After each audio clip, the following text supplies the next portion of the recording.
আশাকৰ্মী পিএম পোষণৰ ৰান্ধনি অংগনবাদী কৰ্মী আৰু সহায়িকাসকললৈ ভাল খবৰ সংশোধন কৰা হল পাৰিতোষিক ব্যৱস্থা পাৰিতোষিক সংশোধনৰ লগতে প্ৰদান কৰা হ'ব এককালীন সাহায্য বিভিন্ন সময়ত আশাকৰ্মী পিএম পোষণৰ ৰান্ধনি অংগনবাদী কৰ্মী প্ৰতিবাদ কৰি আহিছিল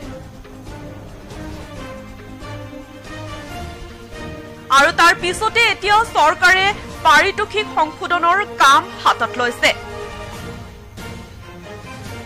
অহা 1 অক্টোবৰ 2025 পৰা কাৰ্যকৰী হোৱাকৈ আৰম্ভ কৰিব কাম আজি যেহেতু সদনত উত্থাপন কৰিলে বিত্তমন্ত্ৰী অজন্তা নেওগে বাজেট মুখ্যমন্ত্ৰীৰ নেতৃত্বাধীন শেষৰখন বাজেট উত্থাপন কৰিলে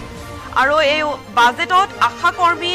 পিএম পোষণৰ ৰান্ধনি আৰু অংগনবাদী কৰ্মী আৰু সহায়িকাসকললৈ আহিছে এটা ভাল খবৰ